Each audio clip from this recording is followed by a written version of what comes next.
पंजाब के एक छोटे से कस्बे में हरभजन नाम का किसान अपने परिवार के साथ रहता था। उसकी जिंदगी साधारण थी, लेकिन कठिनाइयों से भरी हुई। खेत छोटे थे, आमदनी कम थी और मेहनत बहुत ज्यादा। फिर भी वह अपने बेटे अर्जुन को पढ़ा लिखा कर बड़ा आदमी बनते देखना चाहता था। अर्जुन जवान था, सुंदर था और सपनों से भरा हुआ था। लेकिन जैसे ही वह कॉलेज पहुंचा, उसके सपनों पर धुंध छाने लगी।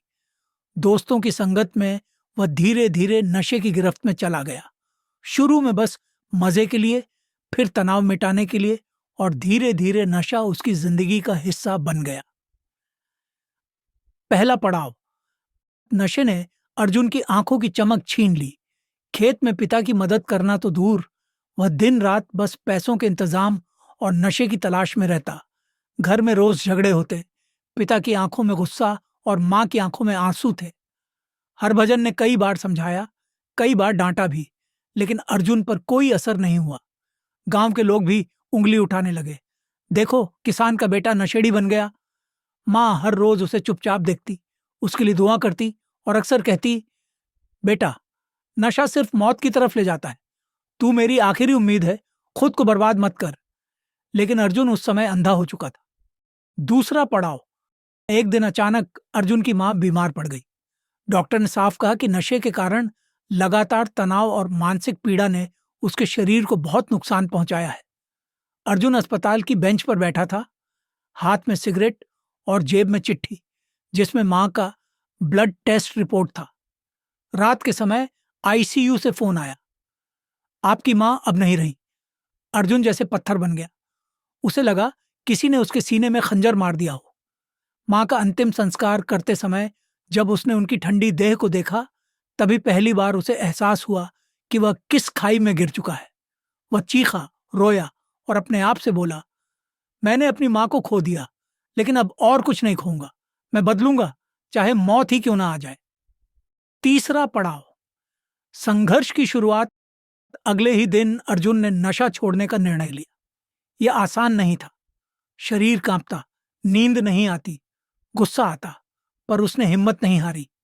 गांव के एक बुजुर्ग सरपंच ने उसकी मदद की।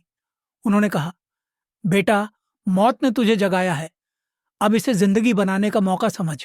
अगर तू डट गया तो लोग तुझे नशेड़ी नहीं, मिसाल कहेंगे। अर्जुन ने दिन रात खेतों में काम करना शुरू किया। शुरू में लोग मजाक उड़ाते, ये तो ज्यादा दिन टिकेगा नहीं, लेकिन वह हर ताने को ताकत बना लेता। चौथा पड़ाव, जीत की शुरुआत। अर्जुन ने आधुनिक खेती के बारे में पढ़ना शुरू किया। इंटरनेट से सीख लिया कि किस तरह नई तकनीक से पैदावार बढ़ाई जा सकती है। उसने सब्जियों और फलों की खेती शुरू की। धीरे धीरे उसकी आमदनी बढ़ने लगी। कुछ सालों बाद उसने ऑर्गेनिक खेती में कदम रखा और शहरों में सीधा बेचने का तरीका अपनाया। उसके खेत से निकली सब्जियां अब बड़े मॉल और सुपरमार्केट तक पहुंचने लगी। वही गांव वाले जो उसे नशेड़ी कहते थे, अब उसकी मेहनत की तारीफ करते थे। पांचवां पड़ाव, नायक की वापसी। 10 सालों के भीतर अर्जुन पंजाब के सबसे सफल युवा किसानों में गिना जाने लगा। उसके पास अब कारें थीं, पक्के मकान थे और बैंक बैलेंस भी। लेकिन सबसे बड़ी दौलत थी उसकी इज्जत। हर सेमिनार में उसे बुलाया जाता। लोग उससे पूछते, अर्जुन भाई, आपने ये कैसे किया? वह मुस्कुराकर कहता, मैंने मौत से सीखा। मां की मौत ने मुझे जिंदगी दी। अगर वह हादसा ना होता तो शायद आज भी मैं अंधेरे में भटक रहा होता। छठा पड़ाव, दूसरों के लिए मिसाल। अर्जुन ने गांव के नौजवानों के लिए एक नशा मुक्ति केंद्र शुरू किया।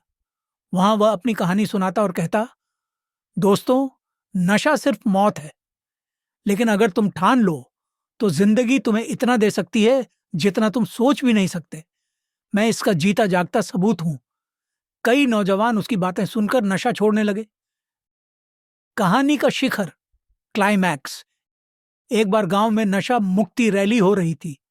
अर्जुन मंच पर खड़ा था। सामने हजारों लोग थे। उसकी आंखें भीग गईं। उसने भीड़ से कहा, मां नहीं है मेरे साथ, लेकिन उनकी बातें मेरे दिल में हैं।